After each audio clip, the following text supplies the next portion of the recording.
All right, so it's 2:05, and I want to honor your time. So first and foremost, I want to start by saying thank you to each and every one of you who have taken this time just to sit aside and to hang out with us for a little bit. Just to give you a quick rundown about how this even started and why we're here. Maybe 4 months ago, we started having some conversations. This was right after the George Floyd death, having some conversations around what can we as the church do to do a better job of coming together and trying to help within our communities. And I'm the type of person where I've grown up in church and I've seen us, not say us, but generalizing a bit, but I've seen us as the church come together and try to recreate things that are already operational, that are already happening. Many times not even having conversations or participating alongside those in the community who have already launched, already doing things and have years of experience that we could tap into. So instead of us starting over from scratch, one of my main concerns was, hey, let's connect with the African American Roundtable, which is directed by Ms. Marquesa Tucker, who's on this call with us as well. And, let's have some conversation around what could we do? What are things we could learn? What are things we can come together around and maybe support that's already happening as opposed to trying to recreate something? That conversation led to us starting these Zooms once a month where we come together to share. Marquesa led us off the first month, just sharing more about who she is and what she's doing in the community with the African American Roundtable. The second month, we were truly blessed to have Reggie Jackson actually come and give us a presentation on racism and segregation here in Milwaukee. And that was thankfully sponsored by the Milwaukee Declaration under Pastor Kurt Owens here. And then this month, Marquesa has been able to get us in contact with the wonderful Dr. Deborah Blanks, who is here to help us out today. And for those that may not know me, my name is Jay English, and I am the founder of Plain English Nonprofit. And really our goal is to bridge gaps, to bridge these racial and diversified divides by having conversations, by having things like this, by trying to bring people of all colors and cultures and backgrounds and from wherever you're from. We've got to do more things along these lines and have the education we need so that we can fight for each other, so we can support each other and really see change come about. So again, thank you for your time. Again, I've placed the Zoom information in the chat on the side. If you would like to invite other people that may not be on this call or that might be interested in your team or from your church, feel free to do that even as we're moving forward. But at this time, what I'm going to do is go ahead and have a word of prayer. Immediately after that prayer, I'm going to turn this over to Ms. Marquesa Tucker, and she'll be introducing our speaker, along with providing a bit more information as well. All right, let's pray.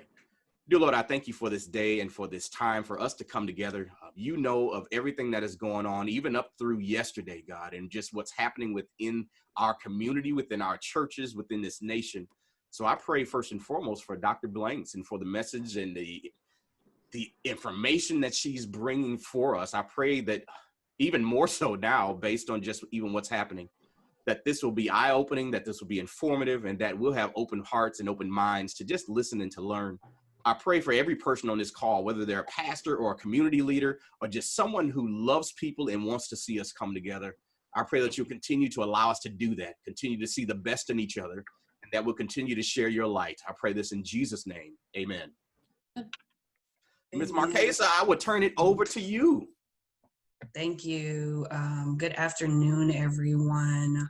Good to see so many faces on this call today, folks who are hungry and interested in this work. I am coming into this space extremely heavy-hearted. Because of what is happening and has been happening in our communities.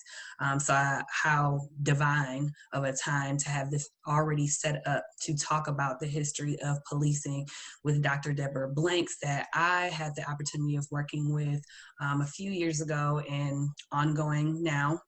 I was a part of a committee through the City of Milwaukee that was working then on, that's working still on police reform after the Department of Justice came to town after Dontre Hamilton was murdered in 2014.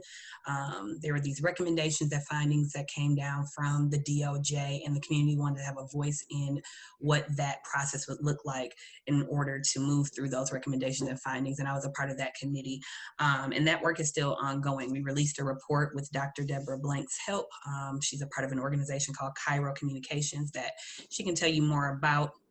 And that's how I met Dr. Deborah Blanks. That committee is still ongoing through the city, although I am not a part of that work, as it would be very disruptive during my defund police campaign. I have moved away from that particular body of work. But again, I think it's just so fitting that we have this time to come together and get some learning, because that's what it's about. You have to get grounded in the work by politicizing yourself with some education, and continuing to do that even thereafter. Once we get this information from Dr. Blanks, it's like, what are we going to do with it? What are we going to do with all the knowledge and the information that we get? And so at the end, I want to be able to share some announcements about ways that you can connect. And also, if folks are looking to go and support people in Kenosha and other victims who have been impacted by police violence. So without further ado, I'm going to pass it over to Dr. Deborah Blanks. Thanks for joining us. Thank you, Marquez. I really appreciate the opportunity to talk with all of you. I love history. My mother was a history teacher early in her career, and what I've learned from her, and also from history, is that it's a teacher. Sometimes we wonder why we are where we're at in a certain situation, and what I've learned is history can tell us that. History shows us how we got to the place we are. And if we learn from history and understand history and the dynamics of it, it often can help us figure out how to move forward in a more positive way. So I'm just going to start with my presentation. I'm really talking about police brutality in American society from a historical perspective. And Jay's going to help me with this so that we can just go ahead with the presentation.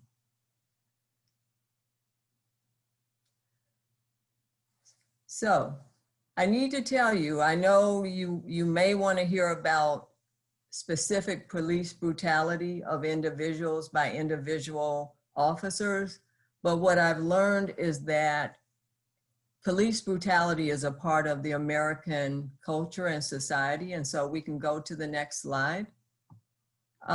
It's ingrained into America.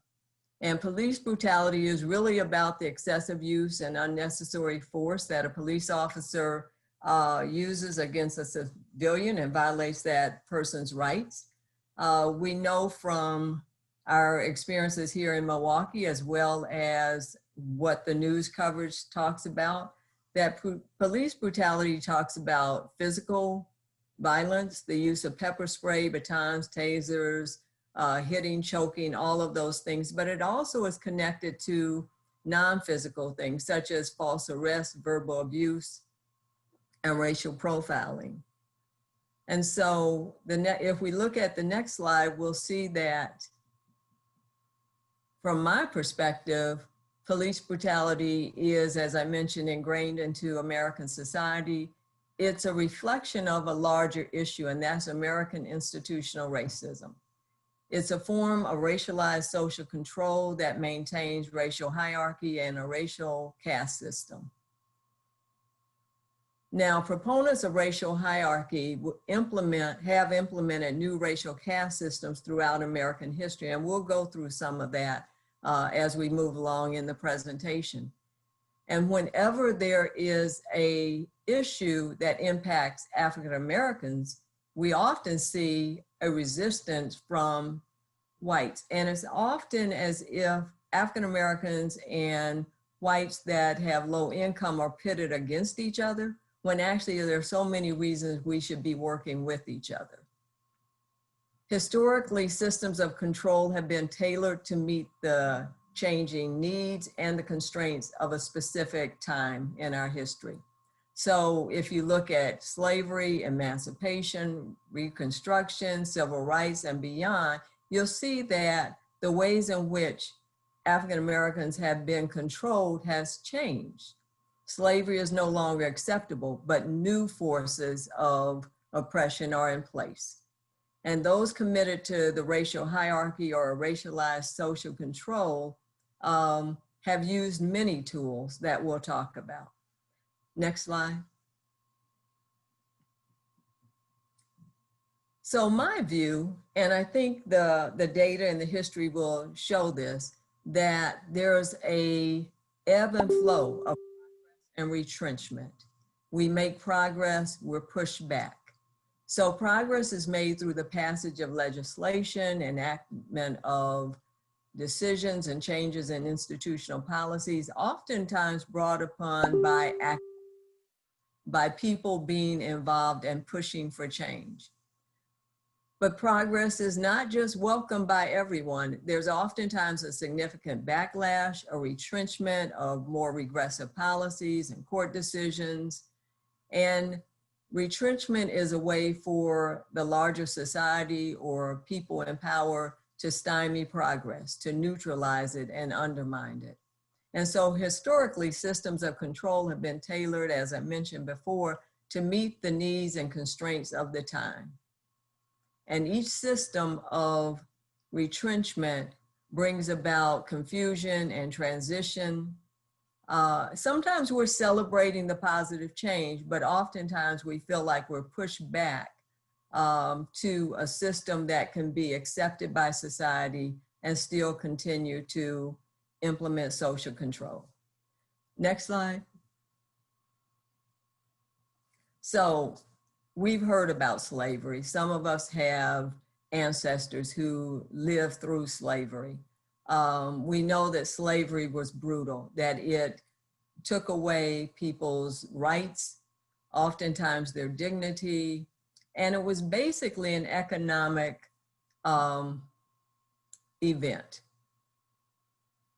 Slaves helped with producing crops such as tobacco, cotton, and sugar to enrich the slave owners.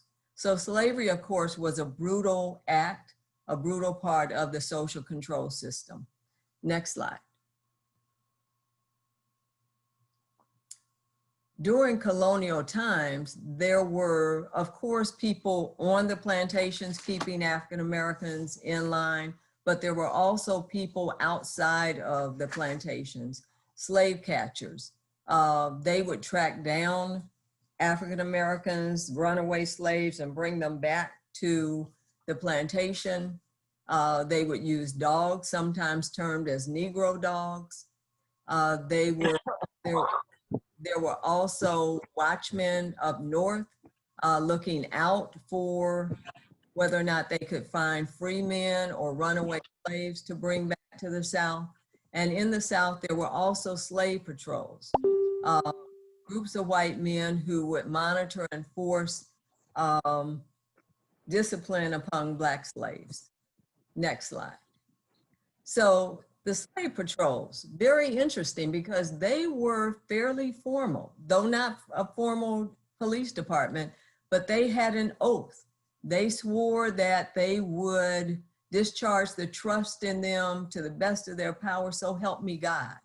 They felt invested and focused on being able to patrol African Americans, to patrol the slaves. And they functioned with some formality because they had badges. They took an oath and they had a badge and they felt invested. And they were focused on three things: apprehending runaway slaves, deterring slave revolts, and maintaining discipline among the slaves. Now, one of the fears that many whites had during those times was that as the number of slaves and increased, there was a fear of rebellion and revolt. And the other was the lack of slaves meant a negative production of crops. And so there was a real investment in controlling the slaves through the slave patrols, through the slave catchers, and of course the overseers and masters. Next slide. So the slave patrols transformed or transitioned into, in 1845, the establishment of organized police departments.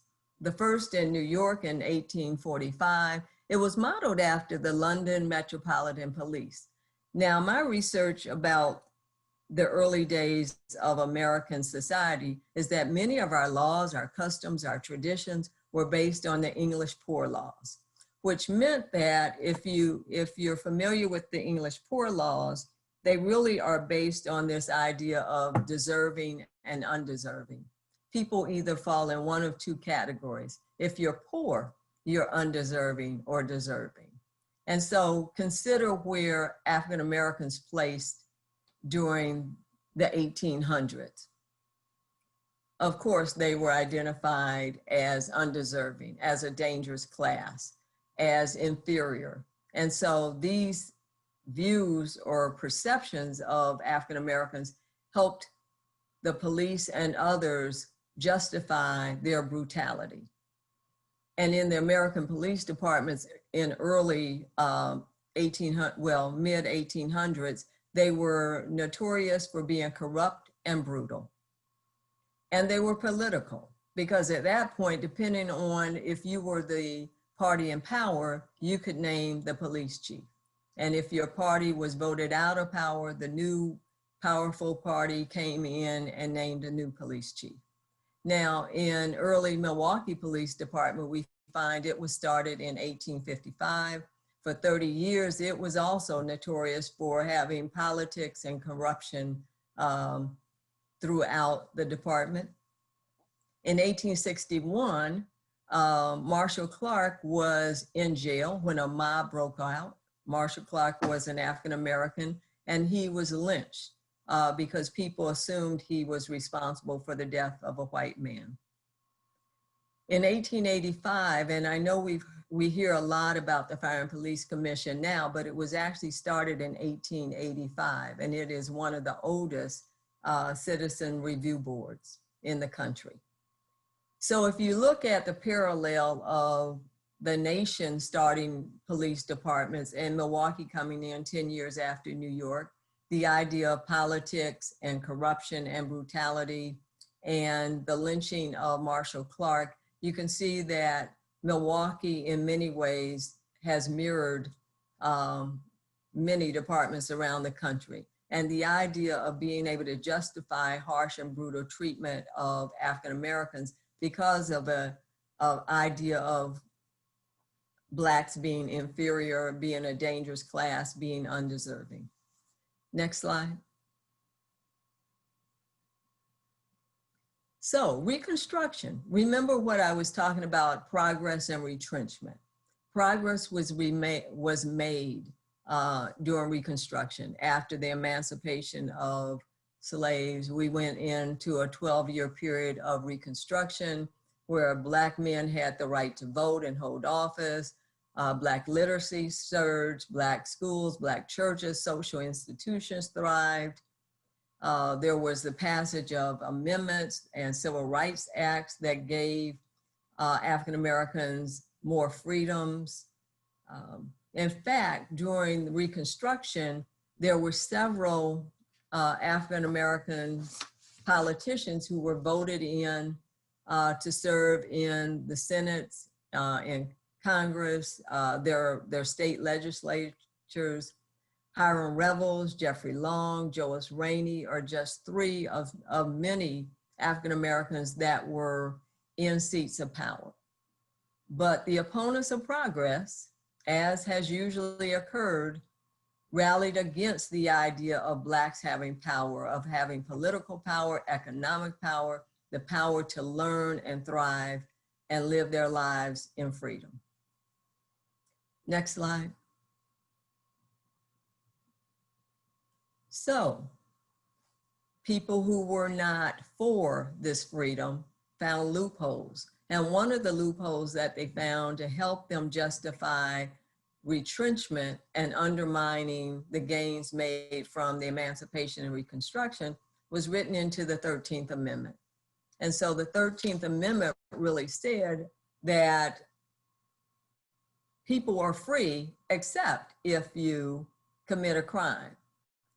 So if you were perceived as committing a crime, you could fall into this loophole, and thus you could be identified as a person who was deserving of going back into slavery. And so Blacks at that time might have felt free, but they knew that their freedom could be threatened.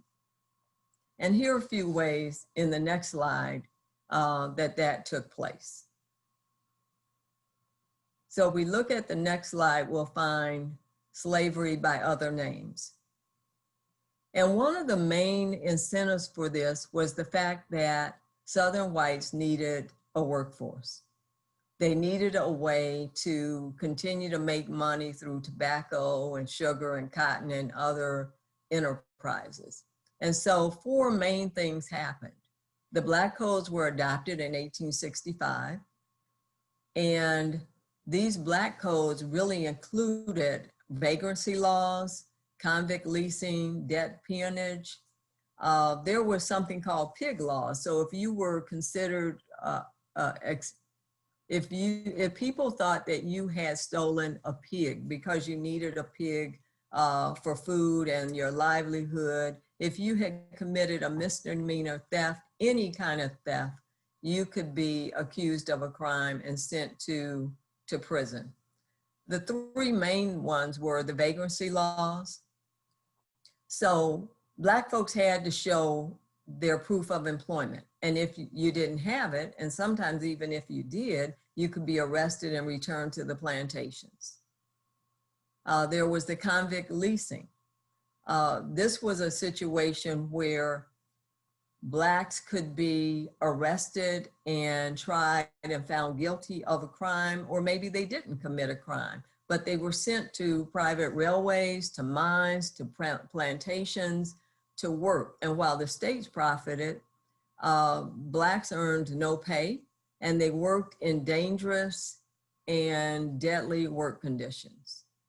The rationale, again, if you go back to the English Poor Laws, Black folks are undeserving. They have inferior character. And so whites could rationalize this work to say, oh, we're going to improve their character and their work ethic. We're going to make them better.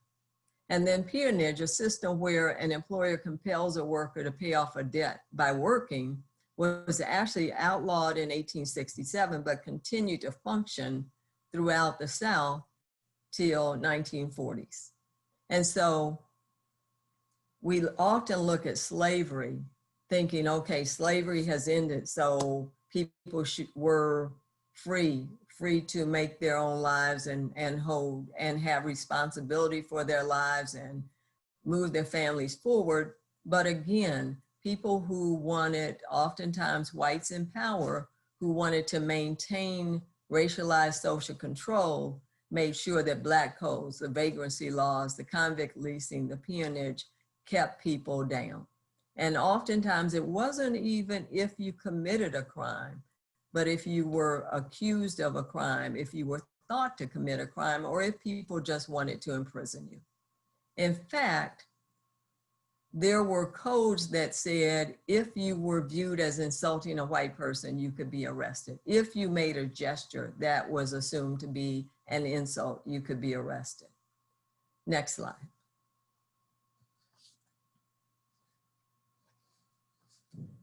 And so we move from the time of the Black codes to the time of Jim Crow. And while I'll talk about Jim Crow from the 1870s and 1896s, I, as an elder in the Black community, remember Jim Crow, because I grew up in the 1950s and the 1960s.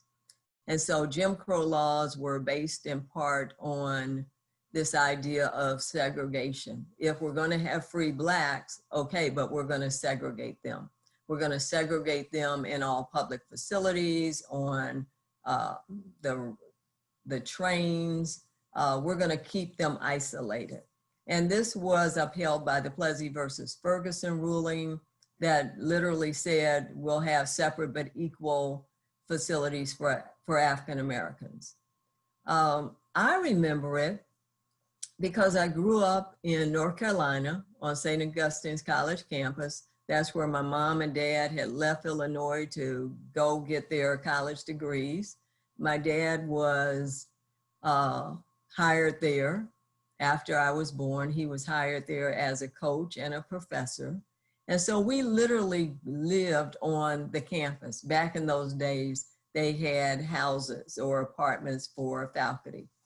I remember the colored only signs. I remember going to theaters and movies where me and my brother sat in the balcony, because that's where Black folks sat, sitting in the reserved parts of buses and trains.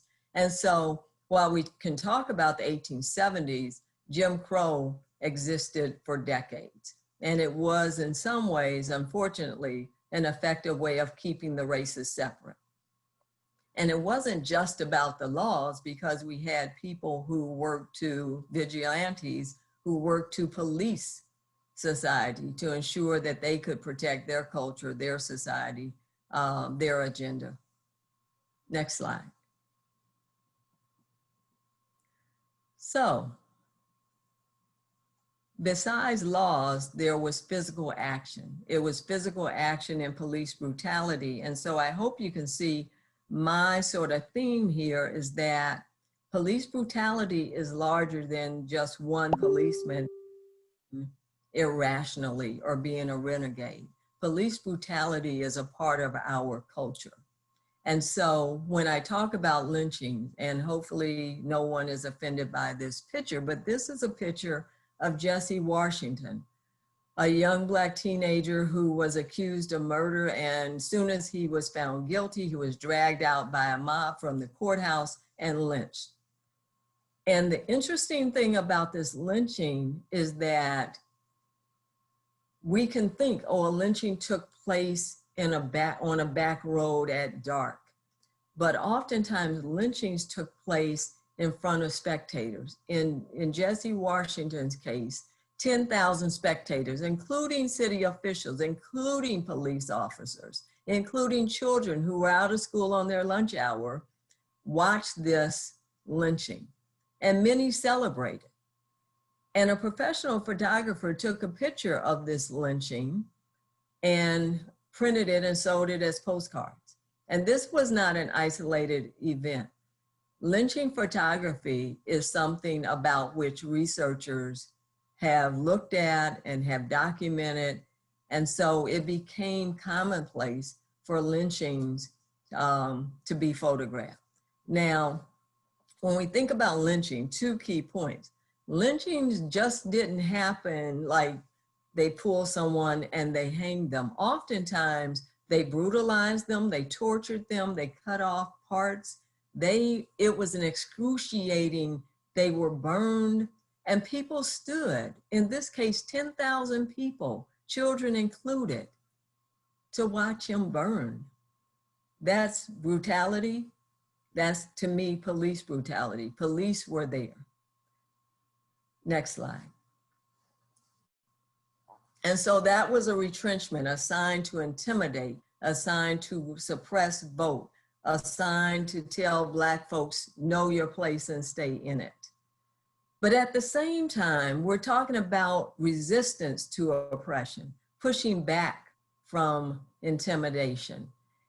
And so Ida B. Wells was one of the people who stood up against lynchings.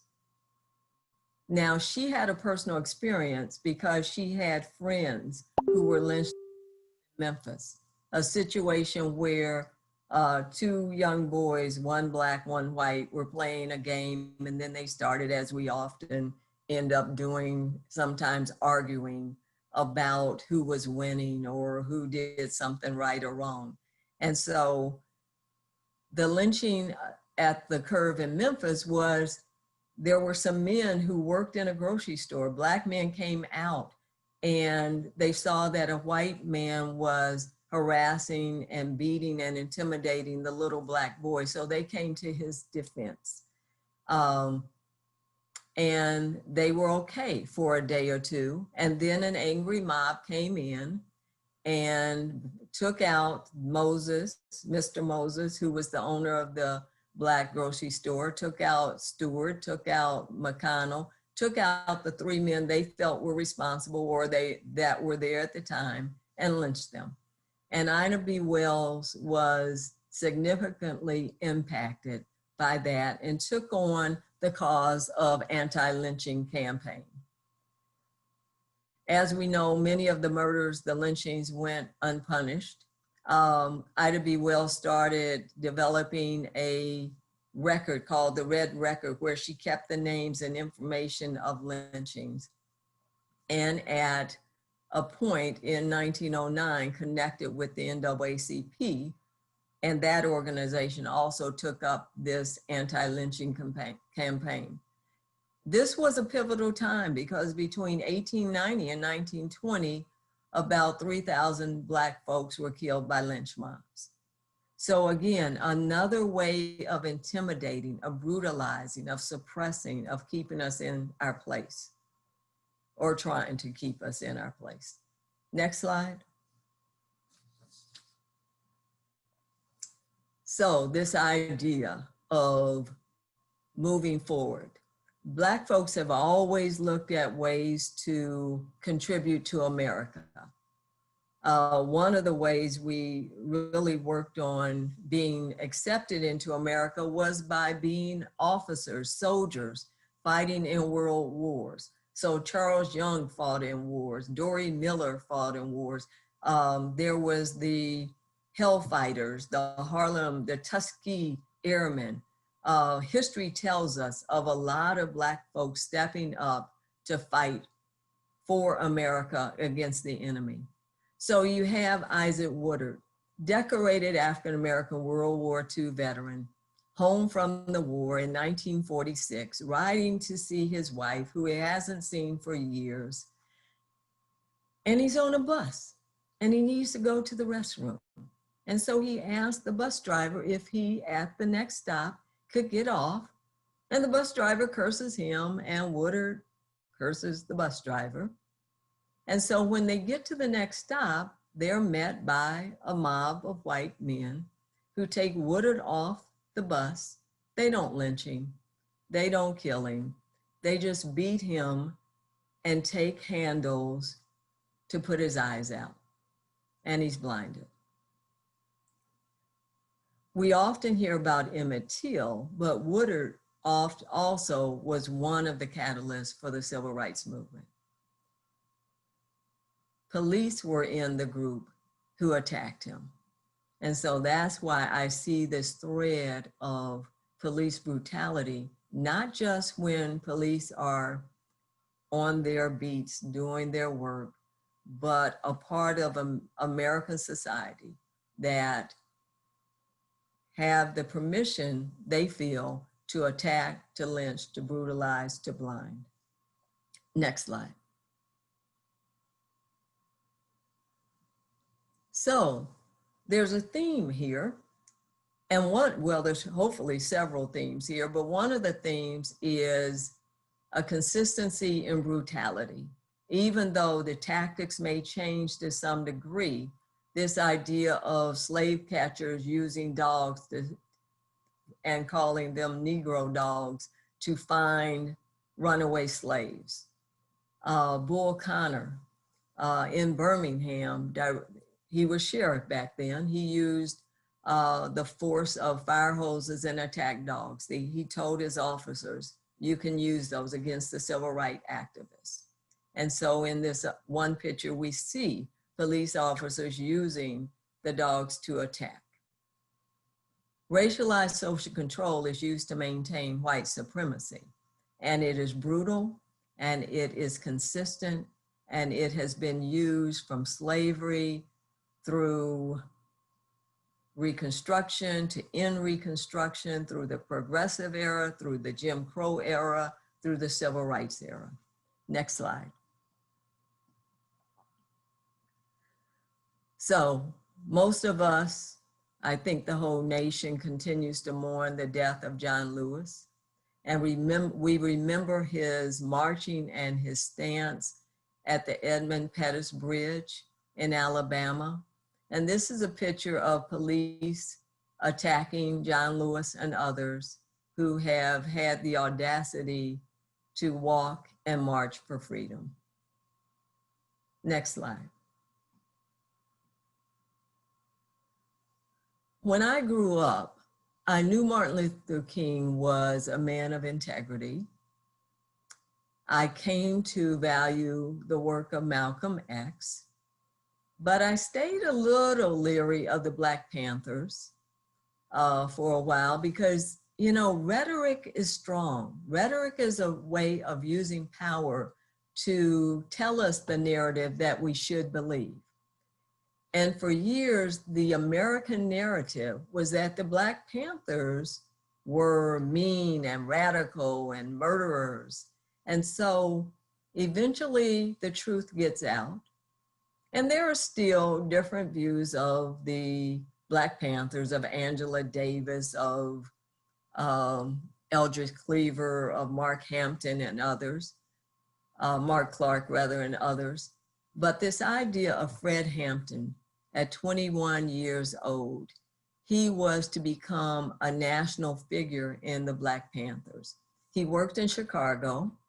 He worked to feed youth. He worked to negotiate gang disputes. He also was forming an organization or trying to bring other organizations into partnership, collaboration with the Black Panthers.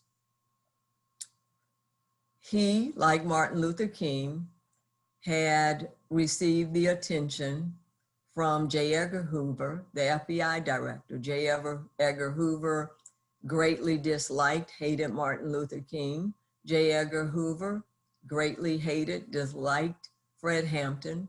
And so Hoover and the police made the decision to use a police informant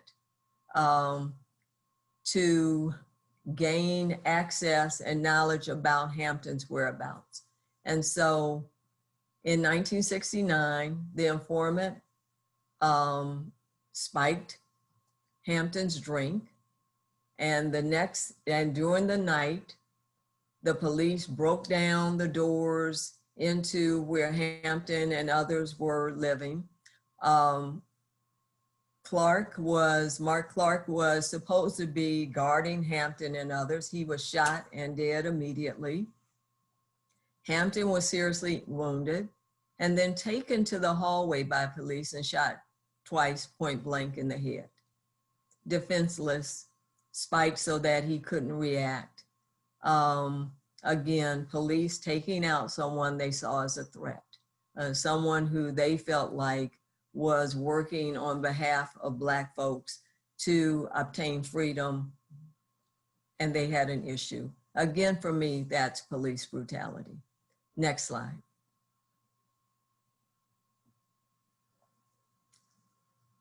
It's amazing that with all that has happened throughout the history of America, the brutality, the different ways in which racialized social control has changed, but still been unfortunately effective, that we still see people marching. And this year has been amazing in how many people of different socioeconomic status, races, religions, different backgrounds, the diversity, we're still standing up, marching together, doing what we can as people trying to make things right, to bring about freedom.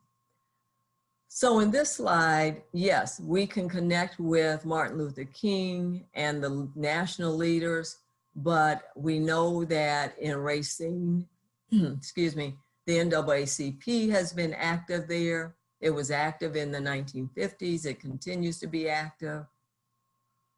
In Milwaukee, the NAACP, the Youth Council has been active. Father Grappi was considered, along with John Givens and others, leaders who worked with, advisors with the Youth Council. It's appropriate that Racine NAACP is included in this because of what's happening with Racine now and the shooting of Jacob Blake. And the idea of freedom being something we have to continuously march and work and pressure for. Next slide. So when we talk about the civil rights movement, we really need to talk about civil rights movement in connection with Milwaukee. And we also need to talk about the movement and that era in connection with Milwaukee Police Department and what was going on at that time. Because for Milwaukee during the 1960s to 1984, we were dealing with the Harold Brier era. And for some people, the Harold Brier era was an era of good times, of good policing, of safe streets. But for many people, it was quite a different experience. In 1966, a homemade bomb destroyed the NAACP offices during the time of the 200-day marches, when the Youth Council for the NAACP was marching to the South Side to protest segregated housing and other issues. A member of the KKK was later convicted of that bombing, but Brier directed his officers not to wear their badges when they went to that fire that was caused by the bomb.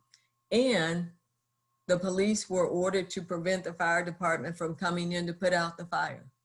And Brier directed the police to harass Black youth.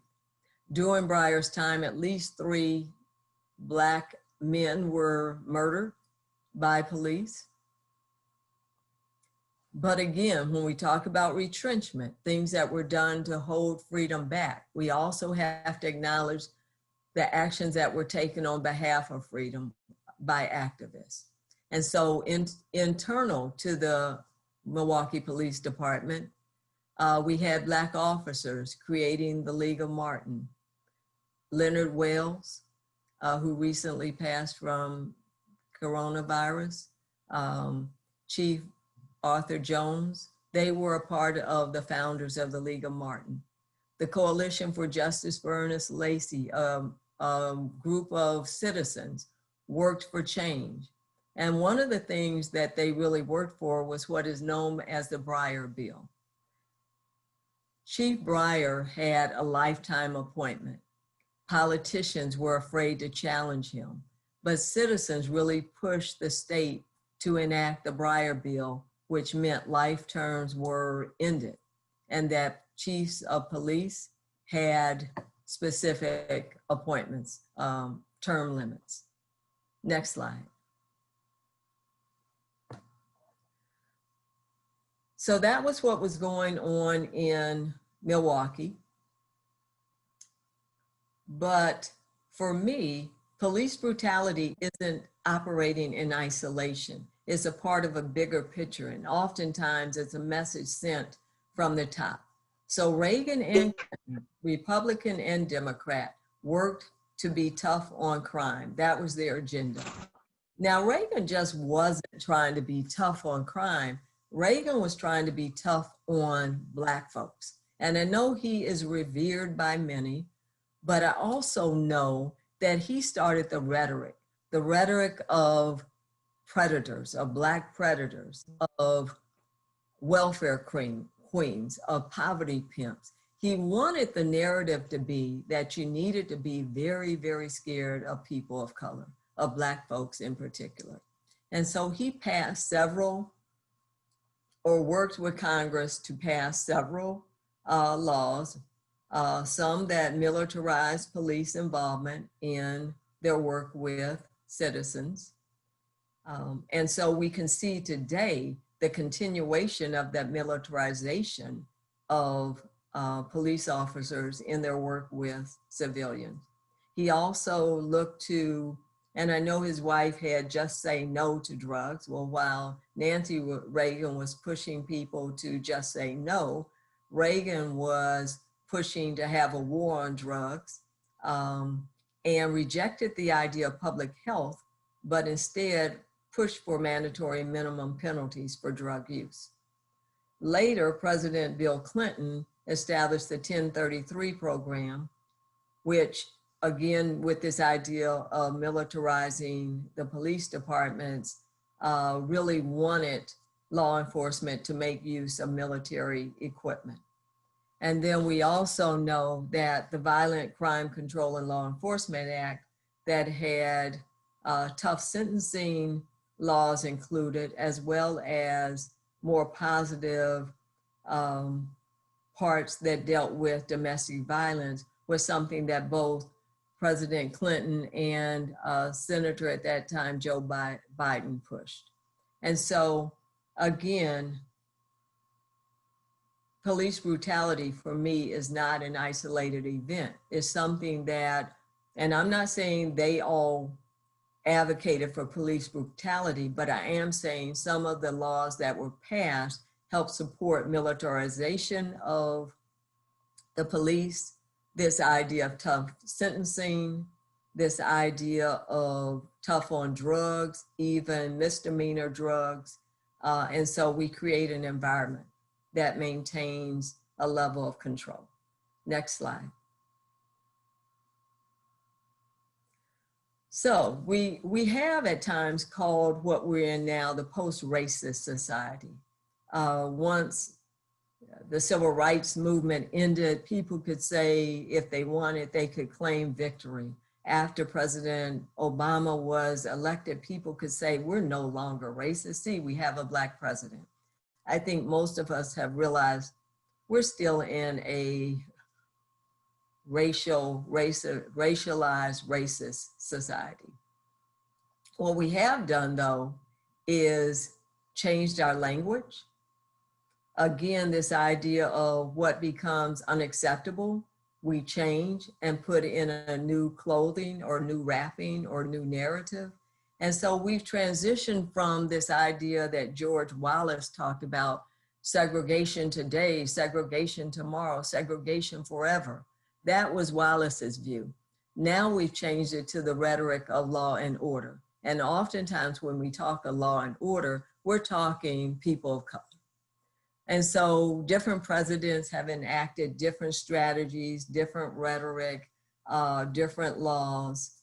And part of what has resulted from those actions have been toughened drug enforcement, stop and frisk, search and seizure, mass incarceration, excessive force, labeling of ex-felons, making sure they can't vote, they can't get credit, they can't sometimes get employment to take care of their families. And then we wonder, why are they back in prison?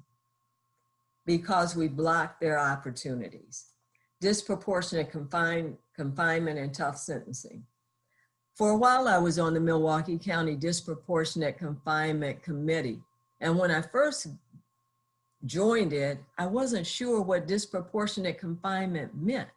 And then I realized it means that oftentimes young Black boys are confined, young Latino boys are confined at a greater percentage than white boys or white young men.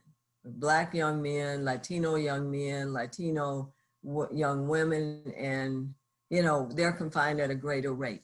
And then we had a speaker one day who talked about, and I think it was a police officer who came in and talked to the group and talked about how in the suburbs, Officer Wachowski can go and find two young white boys being truant and say, hey, but I know your mom, or I've heard of your dad, so why don't I give you a ride home and take you there? Or you can find two brothers in a fist fight on their lawn. Hey, Tommy and John, y'all don't want to do that. Let's just, let me knock on the door and have a conversation with your parents. Whereas in the Black community, the Latino community, the tendency would be that police officers would come to a situation and decide to detain the youth, to take them to the juvenile facility, to get them into the system. They didn't know them, they didn't know their parents, they didn't look like them, they couldn't as easily connect or empathize. And so this was data that committee was working on. This just isn't me talking. This is actually data that showed that was disproportionate confinement, often attributed to the way in which police officers and others in the criminal justice system chose to interact with people of diverse backgrounds. Next slide. So I want to bring it back to talking specifically about Milwaukee and the police department, because as Marquesa indicated, I worked with the Community Collaborative Committee, and part of what I did was research police brutality in Milwaukee over the last 50 to 70 years. And so one of the things that was interesting is that when Chief Areola, Chief Haggerty, Chief Jones tried to implement positive changes or tried to hold police accountable for the Frank Jude beating, for the way they handled Cynthia Phone murder by Dahmer, when Chief Jones tried to promote African Americans in the police department, the police union, the association, often pushed back and resisted those changes. And so this slide really indicates that, but talks about the different ways in which people of color were brutalized.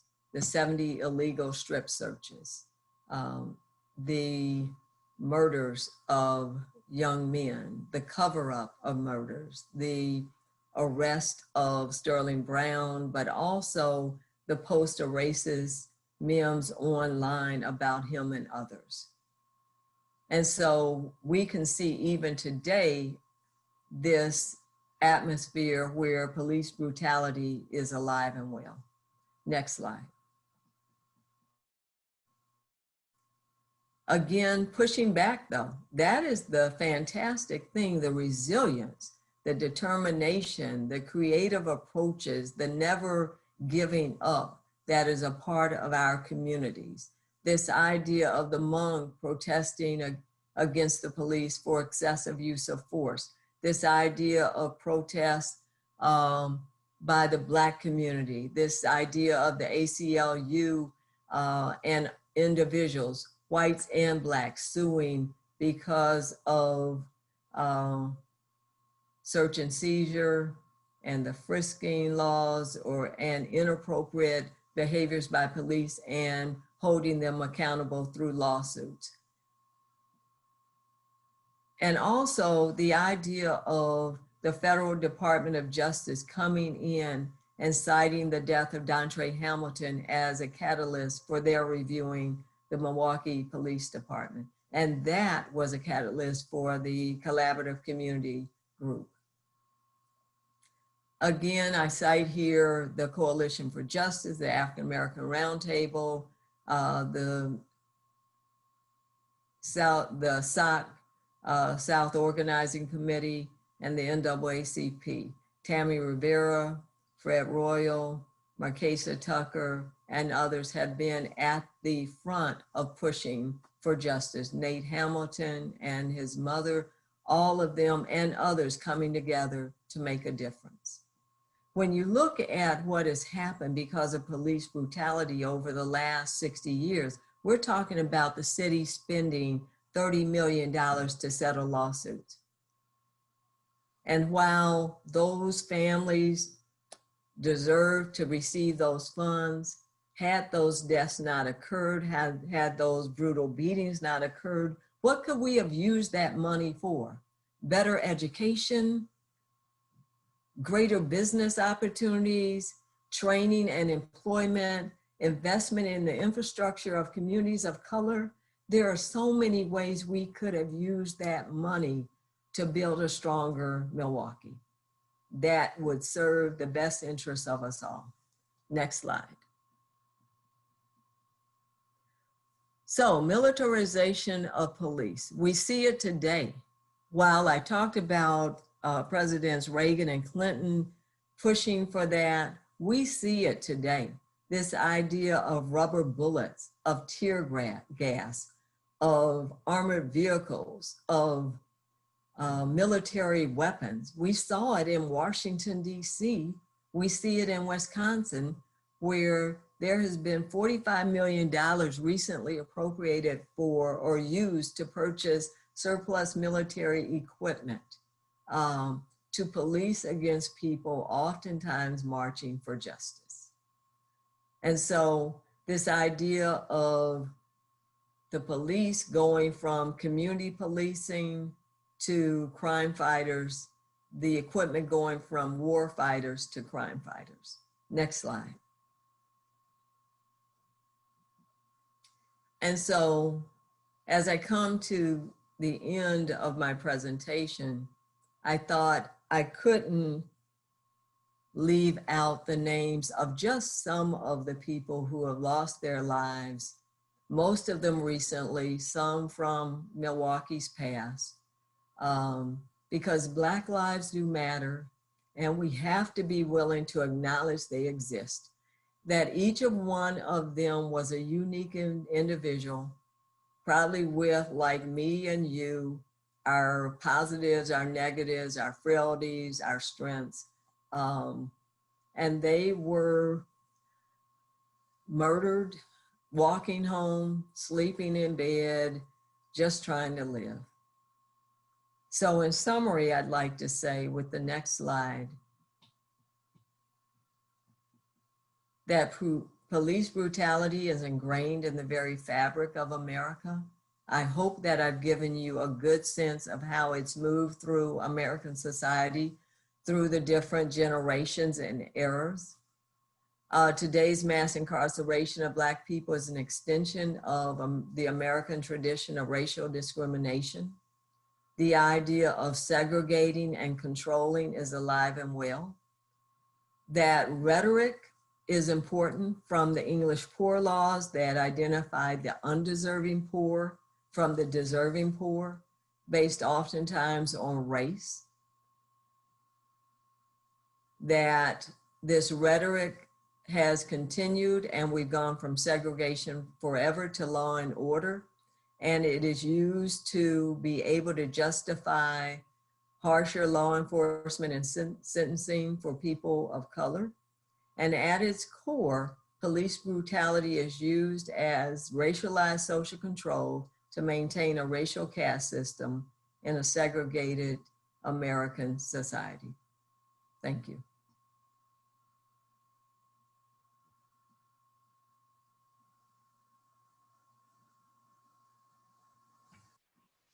So everybody, at this point, what we want to do is give you a bit of time to ask some questions. We have Dr. Blanks here, and Dr. Blanks, thank you so much for the presentation and for the information. But again, if you have a question or even a reflection on what's been talked about over this bit of time, please feel free to unmute yourself and voice that question. This is Marcus Arrington, Senior Pastor at Park Lawn Assembly of God. Thank you, Dr. Blanks, for that presentation. Thanks, Pastor Jay, for your leadership. Marquesa. Hello, everybody. I have a question, Dr. Blanks. Do you have research that speaks to some of the divestment efforts across the country, perhaps, that have been successful? Or do you know, or can you cite where that information may know? When you say divestment efforts, can you tell me a little bit more about that? I'm sorry, I'm speaking a little bit too common. I guess what I'm saying is in the sense of, we know we have the city budget review. I believe Marquesa has shared that information. Am I right, Marquesa, that's coming up? Okay, so we're talking about, I know successfully, was it 15% last year was reduced from what was going to go towards police funding? And almost 15 million, yep. Okay, 15 million. So where we see, you talked about what could have been done with that 30 million, right? So when we talk about reprioritizing city funds so that in Milwaukee, almost half of it is not going towards police, but it can go to build up infrastructure, to build up communities that are disenfranchised and historically disadvantaged. do you have access to, are you aware of other cities, or even historically in Milwaukee, where there may have been some glimmers of hope, or a pattern or something that we can learn from that aspect as well? Because I know that that's also a part of the fight, is to allow the community to have a stronger role in, you know, being able to affect change within its own borders and parameters. So I'm just curious if you are aware of any of those trends, patterns, or examples. I have to admit, I'm not aware of them. I don't know if Marquesa has information in her activism. That's something, though, that can always be researched and information gained and shared. But I think also, just to add, part of the research I've done is to look at how the city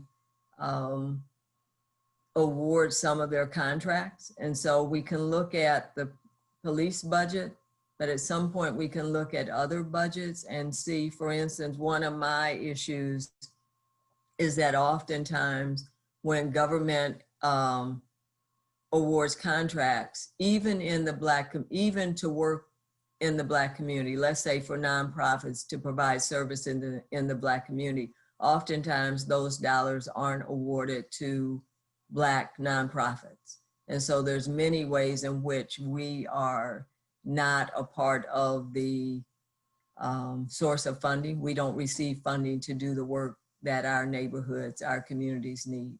So I think you can look at the police budget, you can look at other budgets in city government. My research in looking at a contract for crime prevention and community organizing saw that over 80% of the funding went to white-led organizations, white directors, white board members, to do work in the Black community. And when I talked to residents in the Black community and nonprofit leaders in the Black community, they talked about feeling disrespected, feeling devalued, not feeling a part of the process.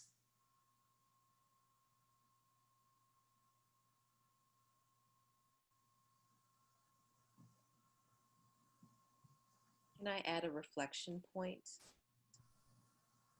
that okay? Absolutely. Okay.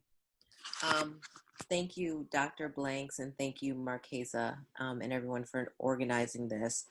I'm an attorney, and I sort of have been taking a deeper dive into police shootings. I represent currently 3 families, Alvin Cole, Jay Anderson, and Antonio Gonzalez's families, who were all killed by the same law enforcement officers, Officer Mensah, 19 shots fired in less than 5 years' time.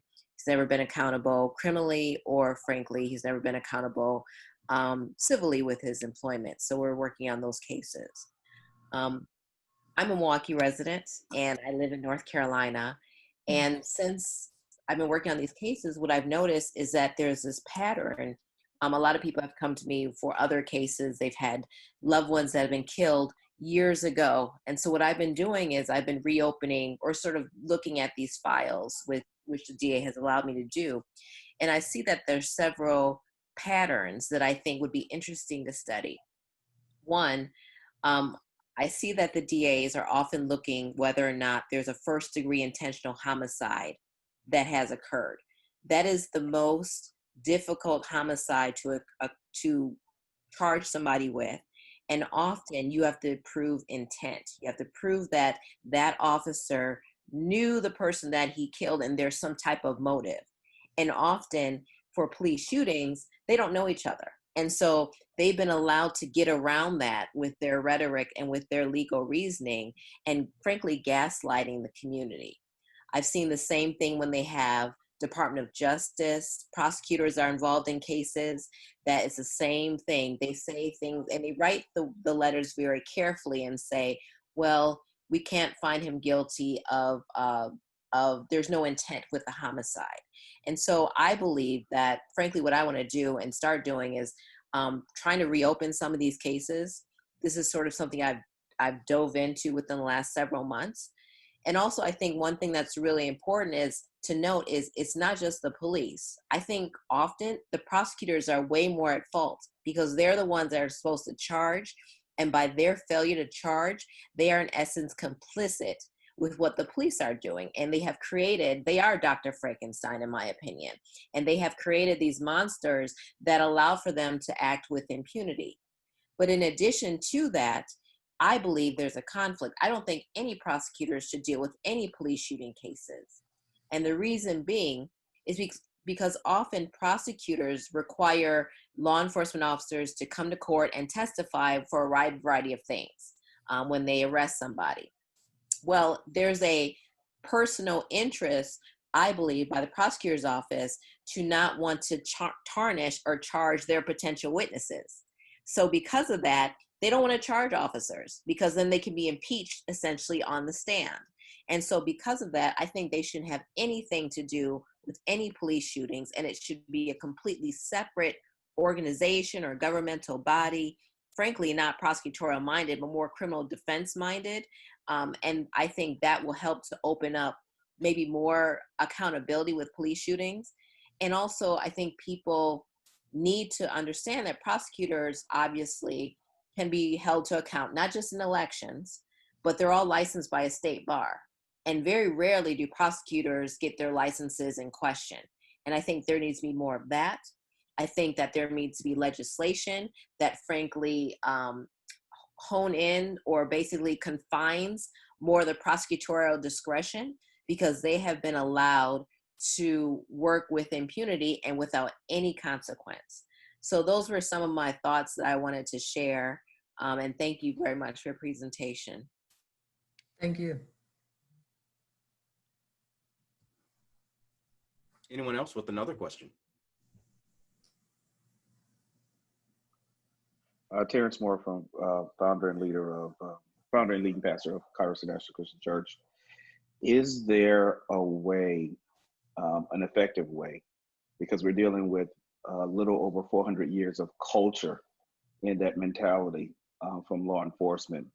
What do you see as the best way that we can really affect the system in itself to try to attempt to change the culture?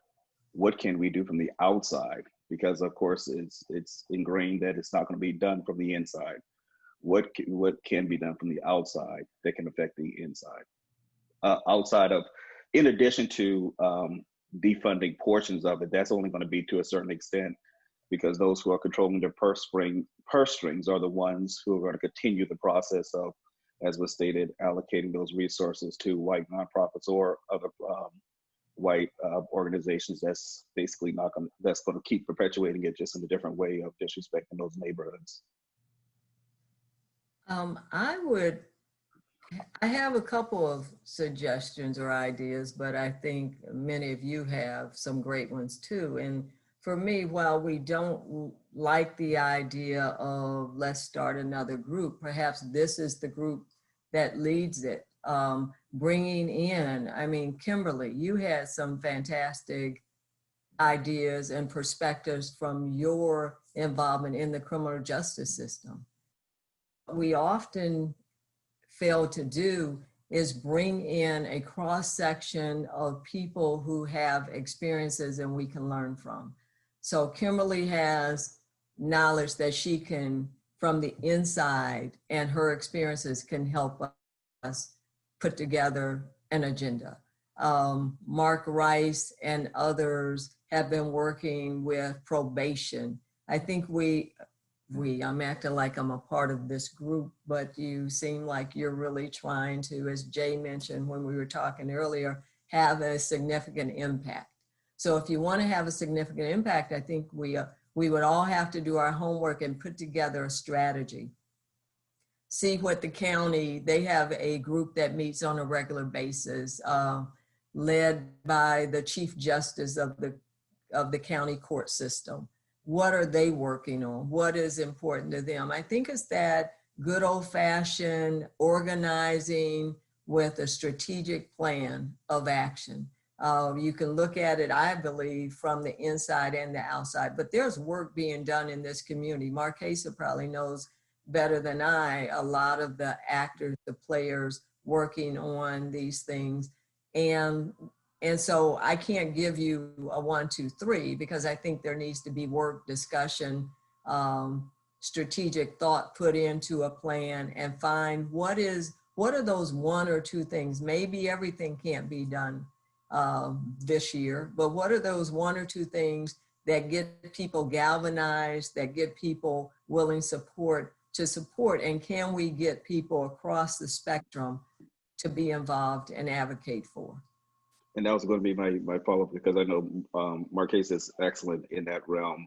How the cooperation has been because you're a great convener, that you've seen that, or let me rephrase that, what are some obstacles that you've seen that could probably be addressed to bring additional collaboration? Marquez.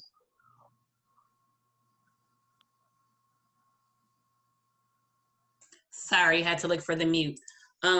Thanks. So I think Dr. Blank said it, like people need to get together, organize, and stay on a strategic plan.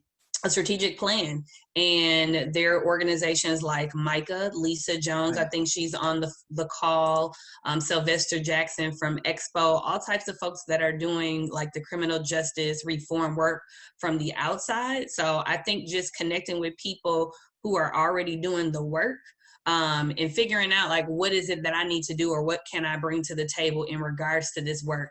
I think Lisa Jones is looking for more churches to join the Micah and Wisdom Network. Lisa, are you still on the line? Yes, Lisa Jones, I am. Why don't I'm still on the call. Jump in.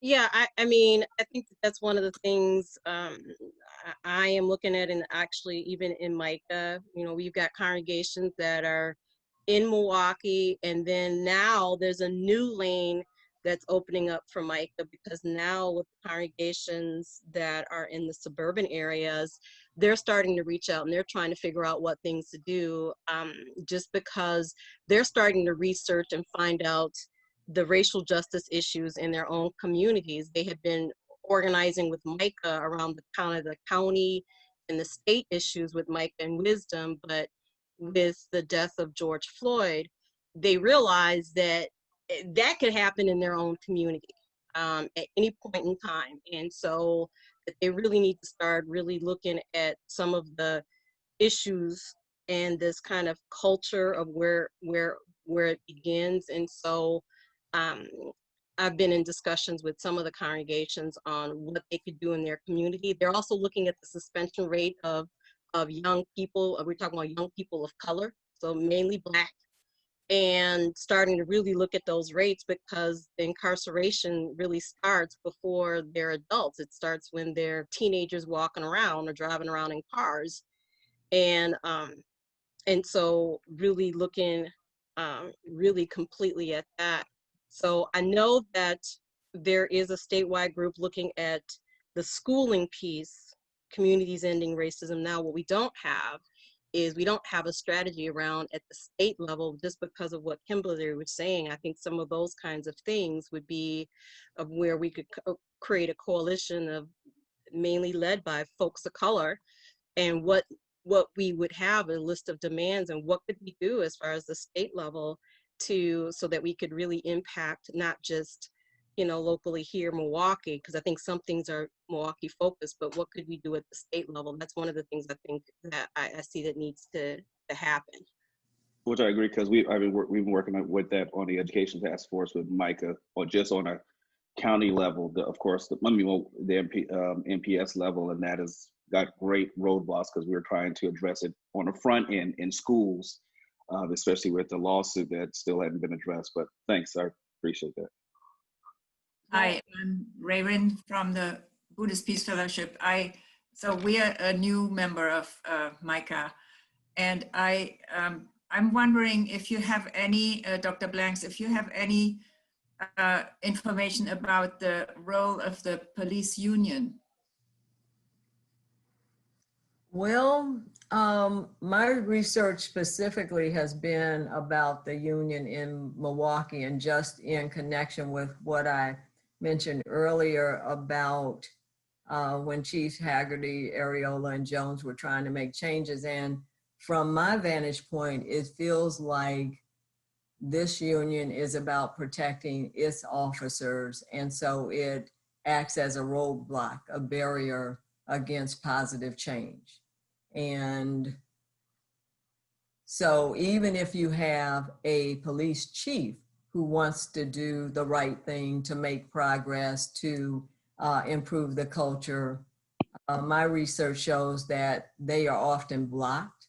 And sometimes the officers and the union threaten a work slowdown, and other actions to make the police department less accessible to the public.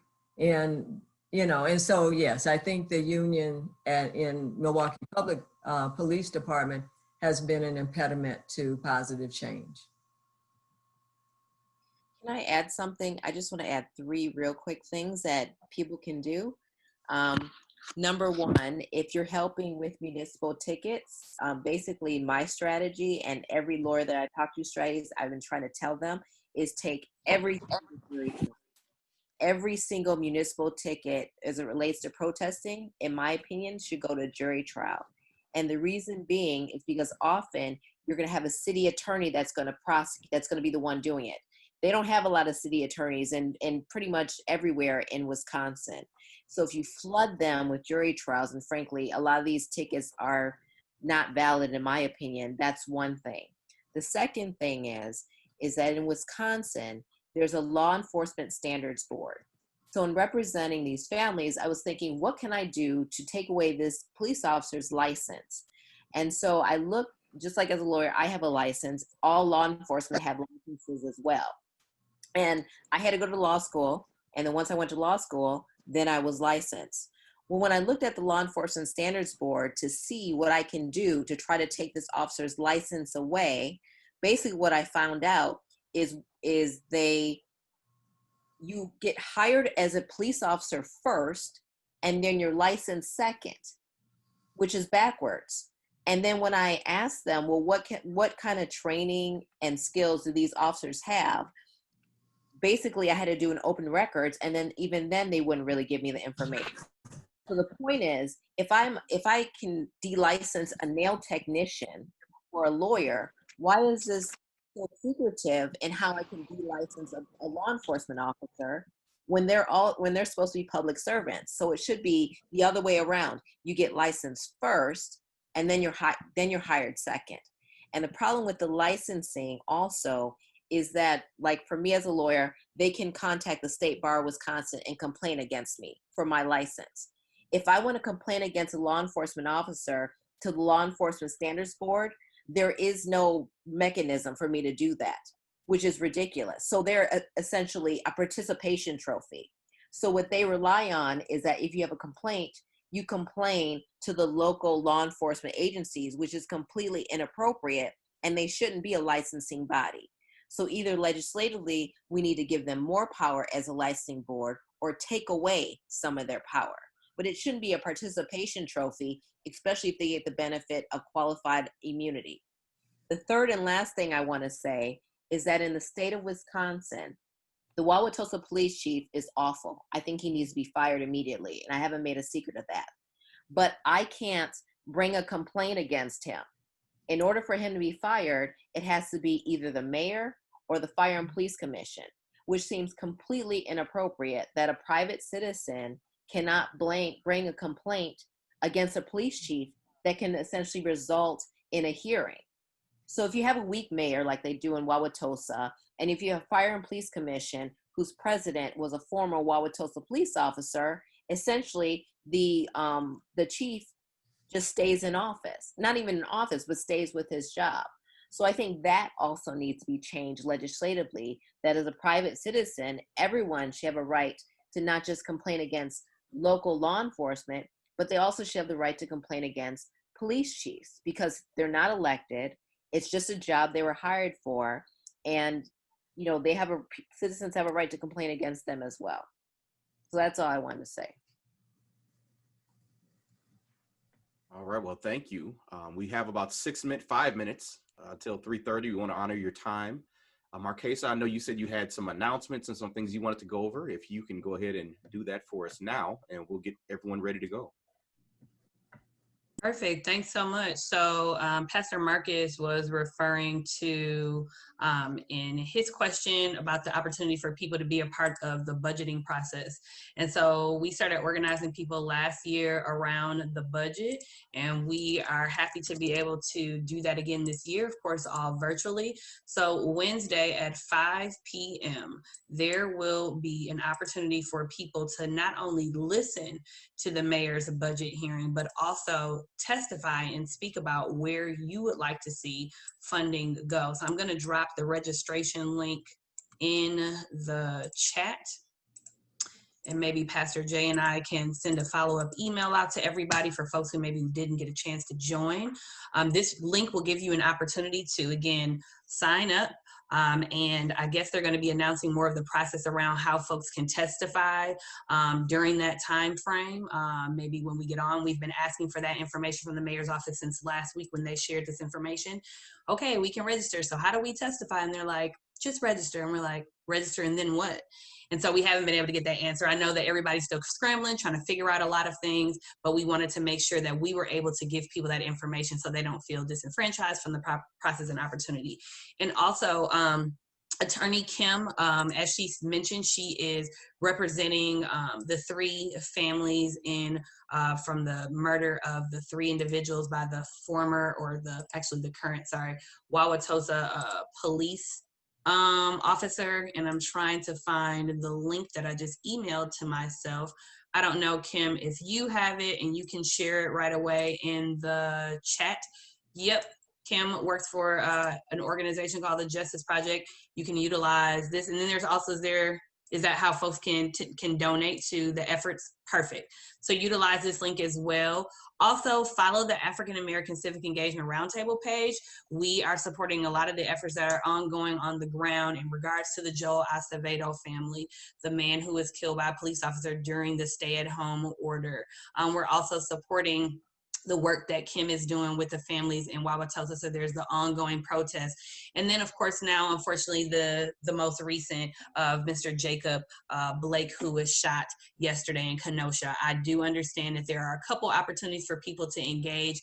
This evening, there's going to be prayer happening at Frederick Hospital. I do believe today, let's see here, 92nd and Watertown Plank Road at 6 p.m. I believe that is where Jacob Blake was taken yesterday. So there'll be prayer there at 6 o'clock with Pastor Chanel Drake. And then there's an opportunity where people will be actually going to Racine and meeting. Let me give everyone those details really quickly.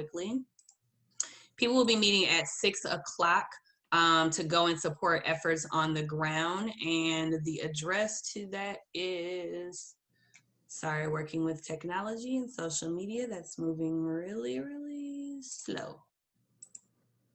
Got it. Okay, 957th Street in Kenosha. Again, that's 957th Street in Kenosha.